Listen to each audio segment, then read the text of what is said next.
Can Bauer in Illinois retire at age 57, and when should he collect Social Security? More importantly, can he afford a $300,000 motorhome? Can Brad in Michigan coast for the next 10 years and still reach the promised land of retirement somewhere around age 53? Joe and Big Al spitball early retirement today on Your Money, Your Wealth podcast number 502. Plus, it seems weird to Elizabeth in Connecticut that all her money is in taxable accounts. Is that a good thing or a bad thing? And N in San Francisco Bay Area have $10 million liquid. Should they make Roth contributions and conversions now or wait until they retire? You can listen in your favorite podcast app or watch us right now on YouTube or Spotify. I'm executive producer Andy Last with the hosts of Your Money, Your Wealth, Joe Anderson, CFP, and Big Al Clopine, CPA. To get a retirement spitball analysis of your own, click Ask Joe and Big Al on air in the episode description and send us an email or a priority voice message like this one. Hello, Andy, Joe, and Big Al. Tuning in from Mundelein, Illinois. I'm Bauer, 54, yo.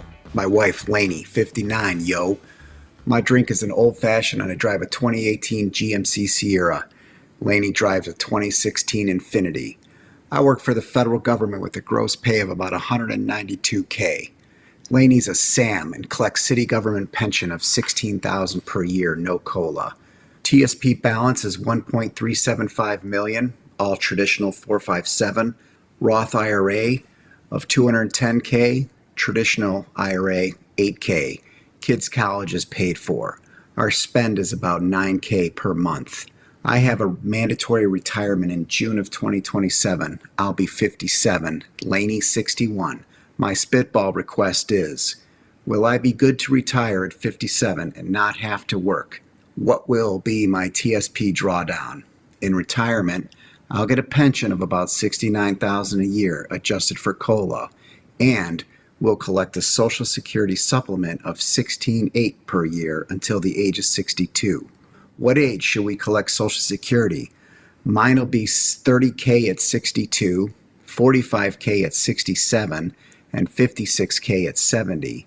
Laney's Social Security would be $14K at 62, $20K at 67, and $24K at 70.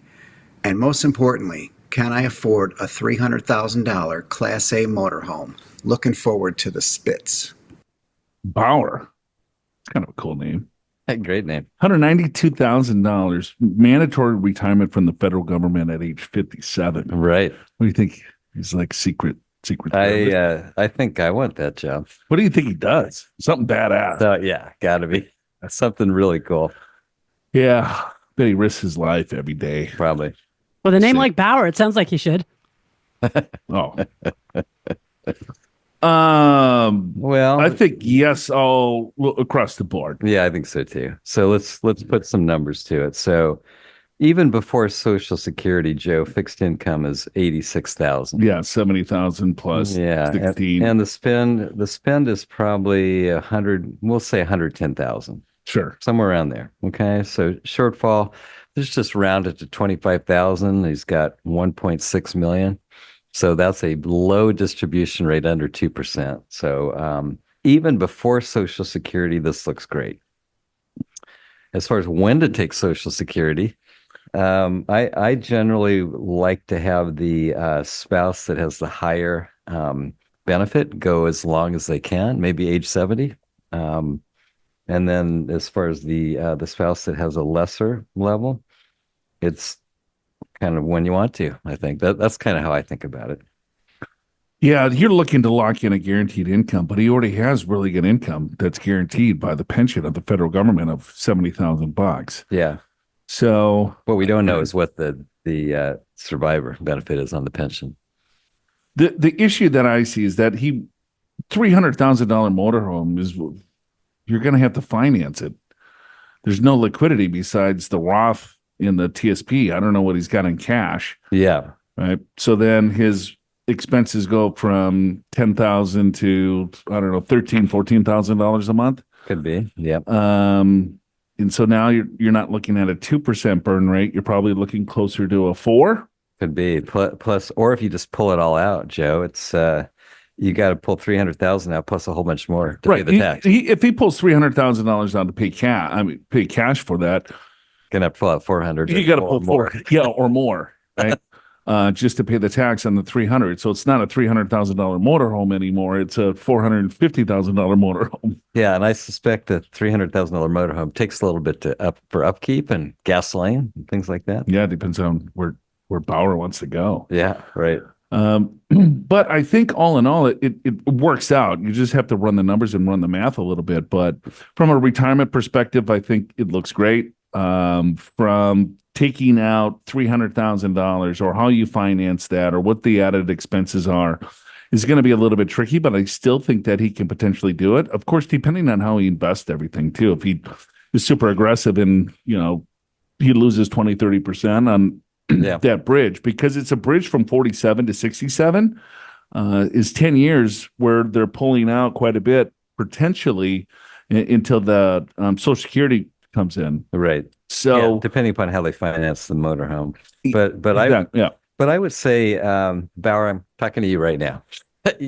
If that's your dream, the $300,000 motorhome, yeah, you can pull this off. We're just giving you a couple cautions about if you take all the money out of the IRA to pay for this, then you got to take quite a bit more out to pay the tax. So you probably want to finance at least part of it, if not all of it. And then you got to figure out what the interest payments are and then kind of factor that into your budgeting.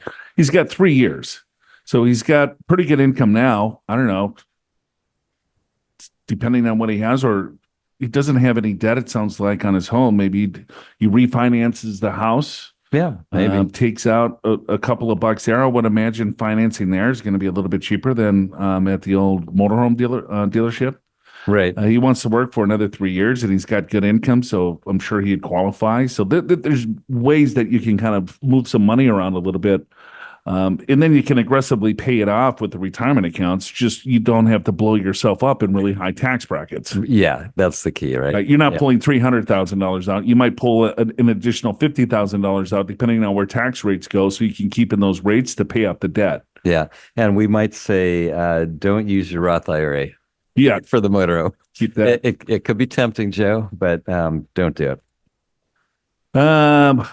Mandatory. Who's got mandatory retirement at 57? Federal government. Usually, law enforcement or FBI, maybe field agent. I don't know. Yeah, because he's seen a lot of stuff. It's like that. You're done. You've done your service. All right. All right, Bauer. Thanks for everything. Thank you for the question, and good luck on retirement, and have fun in that motorhome. All right, we got Brad from Michigan. Hey, Joe, Big Al, Andy, your podcast is completely addicting. I now look forward to historically the worst day of the week, Tuesday. Tuesday, is that the worst day of the week? I guess. I don't know. What's your worst day? Me? Yeah. I don't have a worst day. No, every day is like sunshine. You're like, what's that stupid movie when it's like, oh God, I love Mondays. Just jumps out of bed, starts singing show tunes. I can't say I had I don't know. I can't think how about you? I can't think of one. What's your worst day? I don't know. I don't really care for Mondays all that much. Yeah. I've noticed your expressions sometimes on Mondays. Well, I just got it. I got a long week ahead of me. True. But I mean, I don't hate them. It's not like I have a case of the Mondays. No, you don't. Maybe for an hour. Yeah. When I got to listen to your sermons. I'm trying to get you out of your funk. Yeah, that works. But Tuesdays, I like Tuesdays. Tuesdays are one of my favorite days. Oh, okay. I like Tuesdays, Wednesdays, Thursdays, of course, Friday, Saturday. Sundays all good. Yeah. Monday morning, it's kind of like. Monday morning's the one. Here we go. By process of elimination, it becomes Monday. Yeah. Well, I have like 50 appointments a week, and you have this. True. That's great. That wasn't always the case, yes, but that's how it is right now. Got it. Okay. Let's see. Well, let's see if we can spitball for Big Brad. Let's begin. As my wife Ann and I want to retire in early 50s. All right. I'm 42, sales, and like a cold two-hearted ale. And I drive a 2011 Lexus, and my 41-year-old wife is a nurse. Will enjoy a Pinot and drives a 2020 Lincoln Navigator. Cars and homes, 700,000 paid for, no debt. We have 750 in cash and brokerage, 850 in 401ks, 400 in Roths, 529 funded about 100 grand for the 2 middle school kids. Annual expenses are about 80,000. HHI, household income, I'm guessing, averages about $350,000, and we've been saving 50% of after-tax income for 7 years. That's very, very impressive. Yes, we like you to get to 20. So 50 is good. Not a lot of people can save 50% of their well, yeah, that's crazy amount. After tax at 350, he's in a very high tax bracket. Right. So, all right, well, he lives within his means. Good. Only fixed income in retirement would be Social Security, approximately $3,500 a month for me and $1,800 for my wife. We think we spend about $8,000 monthly in retirement, mostly on travel and property taxes. We plan to bridge the retirement pre-Social Security with distributions, dividends from our growing taxable brokerage account. Can we coast for the next decade, maybe saving $25,000 to $50,000 per year and still reach the promised land at 2035 by taking a new job that pays less? Should we start doing Roth conversions next year? Thanks. You all are a joy for me and many others. Oh, Brad. That's very nice. Very nice of you. Thank you. You're a joy for me, too. You know? It's mutual, except on Mondays. Just every day is like Friday for Big Al. They're all good. Everyone just can't be as lucky as you there, Ned Flanders. Well, I did a little math for you, Joe. Okay, let's see. Can Brad coast? So he's got a stressful job. He's got $350,000 of income. He's saving half of it. He's like, man, this is too much. Let's coast. I don't want to save that much. Yeah. So here's what I did. They got about $2 million to start. So that's a great amount to start with. $2 million at 42 years old. Mm-hmm. Okay. Yep. And they want to retire in their early 50s. So anyway, so here's what I did. I said, okay, you got $2 million. I just said, oh, what if you save $40,000 a year for 10 years at 6%? What does that look like? And then they get to 4.1 million. They're spending $96,000 a year. 3% inflation rate gets to about $130,000. So distribution rate would be 3.2% in the early 50s. That would be kind of right at the margin of what we might say. But Joe, if they get a 7% rate of return, then they got $4.5 million. Distribution rate's 2.9%. I'm feeling a little bit better about that. How about if they get a 0%? Well, then they're not retiring, right? They're working. So I think Brad, I think this does work as far as whether you can actually retire in your early 50s. You're close. That's what I would say. Yeah. I don't know. The guys that grind, what 40-year-old has a couple $1 million? Yeah. What percentage of people in their 40s have $2 million? It's in the 1%. I would say less than that. I think Brad's going to be just fine. Yeah. He's a grinder. He saves half of his income. I'm sure he's. Well, and the thing, Joe, is, I mean, like, let's say my numbers are right and he ends up with 4 million. You can live on 4 million. Like what if you don't spend 130? What if you spend 122? We get 127 or change or whatever. Right. You can make it work. It's so stupid. Yeah. Brad, you're doing fine. Keep doing what you're doing. If you want to coast for the next couple of years, I mean, you deserve it. I don't know if you deserve it, but I don't know you. But the money is it looks pretty good. The money looks right. So yes, you are good to go, my friend. Hopefully this brings you a little bit more joy. Even if you've done a great job of saving over your entire working life, there are wealth busters that can destroy your joy and your financial plan for retirement, like funding your adult children, tapping your retirement funds early, or not having a retirement withdrawal strategy. Learn about these and more wealth busters to avoid as you make your way toward retirement this week on Your Money, Your Wealth TV with Joe Anderson, CFP, and Big Al Clopine, CPA. Download the companion Wealth Busters Guide for strategies that'll help you avoid blowing up your entire financial future. Find the links to both the Wealth Busters to Avoid episode of YMYW TV and the Wealth Busters guide in the episode description. We got N and N. N and N. N and N. N and N. Hi, Andy. Now, Joe, I've been listening to your podcast for the past 3 months. I've gone through about 60 to 70 episodes while walking the dog or driving to work. 60 to 7, Big Al. That's a lot in 3 months. It is. He loves it. Loves the entertaining but educational discussions. You guys have great on-air chemistry. My wife and I are 52, live in the San Francisco Bay Area, and have 2 high schoolers and a rescue sheep willer. Sheepwiller? I think it's Shepweiler. Shepweiler. We drive old cars. I drive a 2006 Mercedes convertible. Oh, look at you. I like it. Why sell it, right? Once you got that. Yeah. Every time I think of a 2006 Mercedes convertible, I think of the movie Roadhouse. You do. I do. Okay. All right. Wifey, what does she drive? A little 2013 BMW sedan. Both purchased new. We buy and hold our cars. I'm partial to drinking good red wines, and she loves a good old-fashioned. Wow. That's kind of reversed. You're right about that. All right. Or simply a little whiskey or bourbon on the rocks. And also, both are partial at a well-made margarita and gin and tonics, usually reserved for date nights. We both went to bartending school when we were single. So we also experiment with other drinks from time to time. Oh, isn't that fancy? Didn't you bartend, Joe?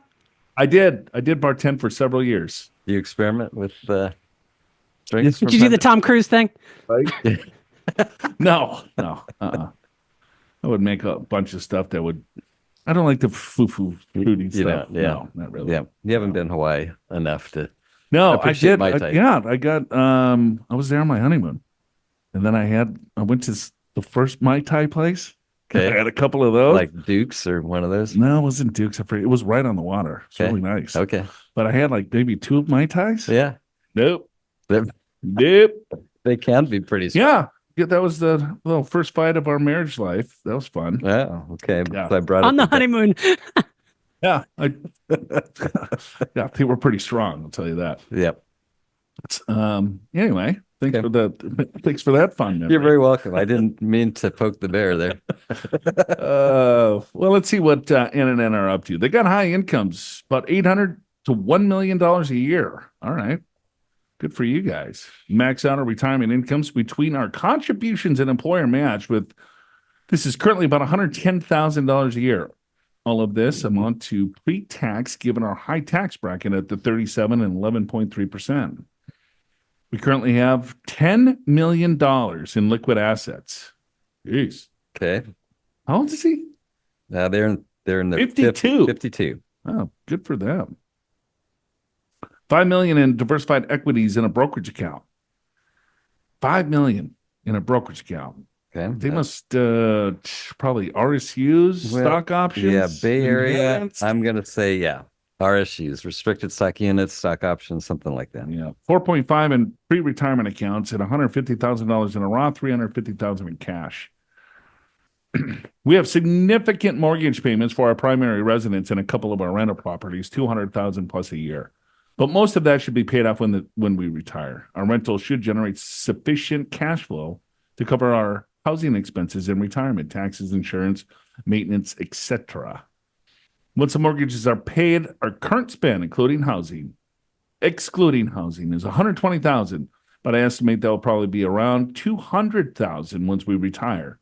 Have more time for long trips and other hobbies. So my question is, should we consider making Roth 401k, 403b contributions or even conversions at this point?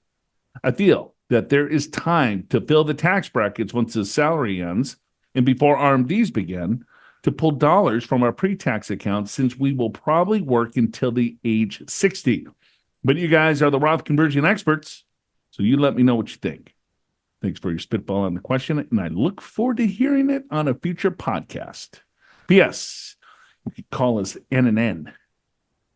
Or Andy, make up something more creative. I thought N&M was good.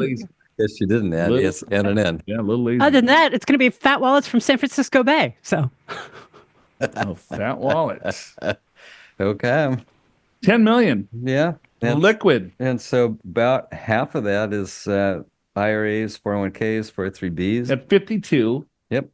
5 million. So it's going to roughly double in twice, maybe in by the time of RMDs. So could if they don't do anything, they'll probably have close to $20 million in retirement accounts. Maybe 17, 18 million. So that's a pretty big RMD. Yeah. Okay. So he's 52. They're 52 years old. $4.5 million. Yeah. They make $1 million a year. I would go Roth all day, every day, and even convert some. Would you? Okay. I would. They're going to be in a giant tax bracket forever. I know. I I don't know. I mean, so it's looking at, here's the gamble. He's going to have a giant arm. I mean, yeah, kick the can down the road. I don't care. But you look at tax rates today, they're pretty low historically. Right. I mean, what was the highest tax rate ever?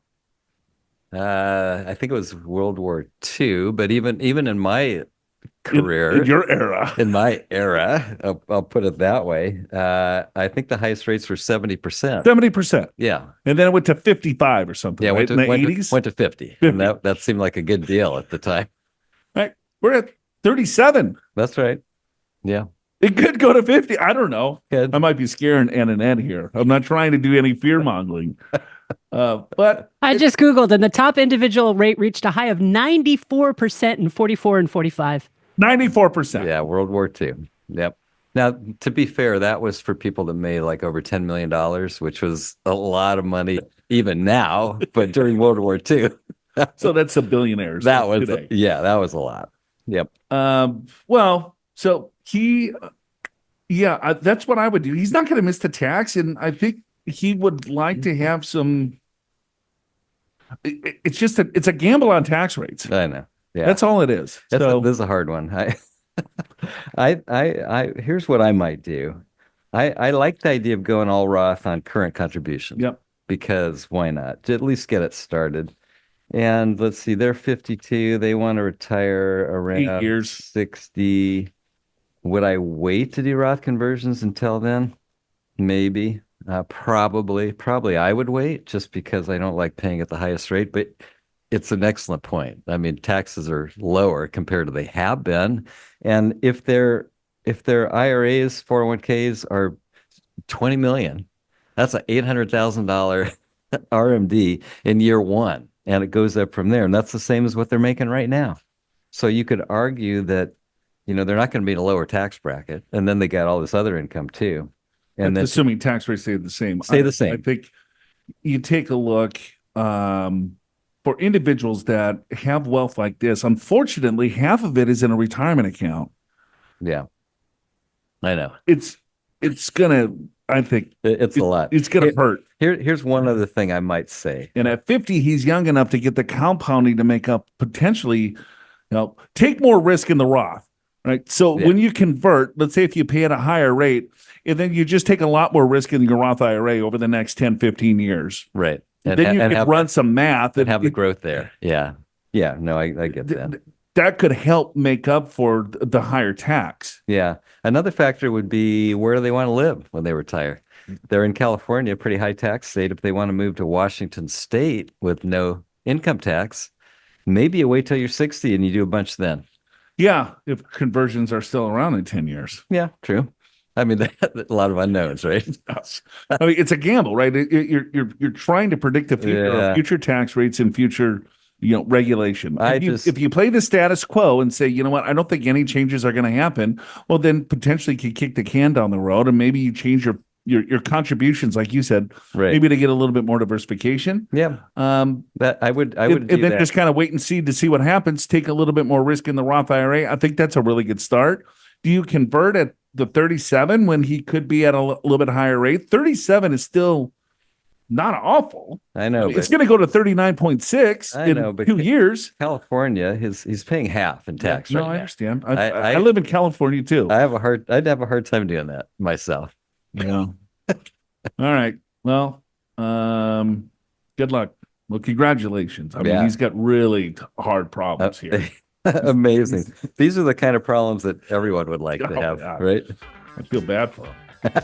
Calculate whether you'll have problems in retirement with a financial blueprint. Yours free, courtesy of Your Money, Your Wealth, and Pure Financial Advisors. Click the financial blueprint link in the episode description to get started. Then just input your details, and the financial blueprint tool will analyze your current cash flow, your assets, and your projected spending for retirement, and calculate 3 scenarios to help you determine your probability of success. How will future taxes impact your plan? This detailed report will show you, and you'll learn what you can do now to help you achieve your retirement goals. Take control of your retirement future with a financial blueprint today.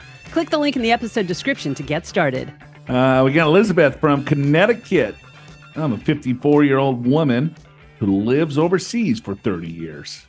My 56-year-old foreign-born husband, all right, She says she's American and he's foreign-born. foreign-born. And I earn well, lived frugally. Or frugally. Yeah, thank you. Frugally. And invested a lot of our income, mostly in U.S.-based index fund. The power of compound returns meant that we had a $5 million nest egg when we accepted early retirement last year. What is going on? Wow. This is, we got the 1%. It's a big today. bang. Yeah. We moved to the U.S. to be close to my family. We're happily living in a paid-off home with total expenditures of $140,000 a year. We don't think we'll need to return to work. Well, Elizabeth, I tend to agree with you. Yeah, I do too. I'm writing because after listening to your podcast, it seems weird that only $50,000 of our money's in an IRA and $150,000 is in a Roth. And we don't have anything in 529 for our 2 teenagers. This happened because of issues with overseas living and probably ignorance. The vast majority of our nest egg, $4.8 million, is in taxable stocks and mutual funds. I should note that for decades, we faithfully paid all necessary U.S. taxes. Is that situation good or bad? What, the fact that you faithfully paid all necessary U.S. taxes? It's important, and it's the right thing to I do. think that's good. It was probably bad because it was probably a lot. But I think she's asking if it's good or bad to have all of the money in a brokerage account. Yeah. Or should she be looking at tax advantage accounts, or would that be like a little drops in a bucket? Right. I have a 2012 Honda RV, but my husband and I ride bicycles more often than not. Wow. Like it. All right. Do you have a bicycle, Big Al? I do. I don't ride it too much. I enjoy margaritas. Well, my wife still drinks Schlitzabachlaka. I think it's Slivovitz. Libidbits. Yeah, that's a hard one, Jeff. Slivovitz. Slivovitz. Slivovitz. It appears to be Eastern European plum brandy. Oh, Okay. I wonder if that's like Aquavie. Or that doesn't look very tasty. White liqueur in a very fancy bottle. Yeah. Okay. How do you pronounce it? Did I do it? I think it's Slivovitz. Slivovitz. That's And it's a fruit spirit or fruit brandy made from damson plums, often referred to as plum spirit or plum brandy. And it's from Sweden? It's from Central, Eastern, and Southern Europe. So Bosnia, Herzegovina, Bulgaria, Croatia, Czechia, Greece, Hungary, North Macedonia, et cetera, et cetera. Okay. It's his home country spirit. Yes. Thank you for your fantastic advice to everyone. You got 2 faithful fans in our household. Awesome. Well, I'm going to start drinking some Slivovitz. First, you got to be able to pronounce it. I'm going to drink a bottle of it and just try to say Slivovitz. I want you to go to a liquor store and say, "I'd like some Slivovitz." Don't be like, sir, have you been drinking? Not yet. Not until I get some Slivovitz. And they'll say, "What are you talking about?" Oh, well, I'm going to show them that picture that Andy just put up. Yeah. Okay. All right. Well, no, Elizabeth, great job. $5 million. You live within 150,000 into 5 million is what? That's 2.8%. All right. So you're at 3%. Yep. Don't need to work. I would agree with that. Yep. 56 years old. You got many years at 3.5. No, I think it's great. The only issue that you have with all that money in a brokerage account, you just want to make sure that you're tax managing it. That's because interest and dividends, instead of growing tax deferred in a retirement account, is going to be taxable each and every year. But that's such a benefit because you can control the taxes a lot easier. And then when you sell the stock, it's going to be at a capital gains rate versus ordinary income if it's in a retirement account. Yeah, I would personally much rather prefer. What's a little bit sibling. You've already had some, haven't you? I personally would prefer to have money in a brokerage account as opposed to a retirement account if I'm picking. Yes. Because I can manage that. I can do tax-free interest. I can, municipal bonds, right? I can have lower dividend paying type stocks, right? I can tax loss harvest. I can do all kinds of stuff. So yeah, no, this is what people would like to do. I mean, people are envious of this. The big hoopla about Warren Buffett pays a lower tax than his secretary. Because this is his situation. His money's all in a brokerage account. And he doesn't pay less tax than his secretary.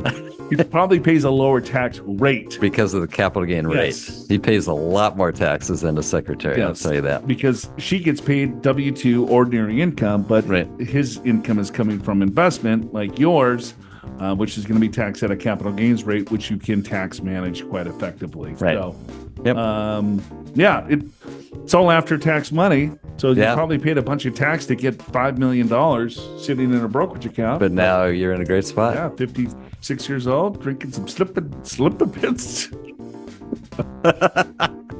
You've got to say that word. I love it. I just can't wait to go to the liquor store. You going to do that tonight? Yeah. All right. We'll see you next time. Feels good, your money or wealth. Jack and Swan in Florida, Jennifer in Colorado, and Skipper in Texas. Watch and listen for answers to your money questions next week in episode 503.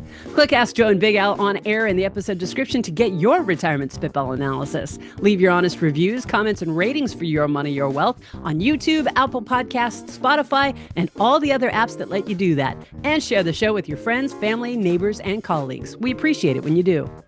Can you believe that we are coming up on the end of the year? Time flies, and you've only got a few weeks left to make changes that will lower your 2024 tax bill.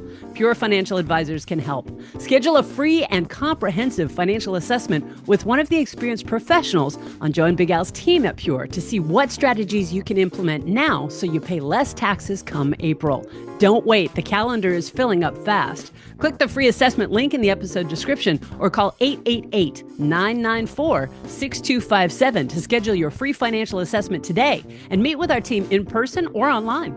Pure Financial Advisors is a registered investment advisor. This show does not intend to provide personalized investment advice through this podcast and does not represent that the securities or services discussed are suitable for any investor. As rules and regulations change, podcast content may become outdated. Investors are advised not to rely on any information contained in the podcast in the process of making a full and informed investment decision.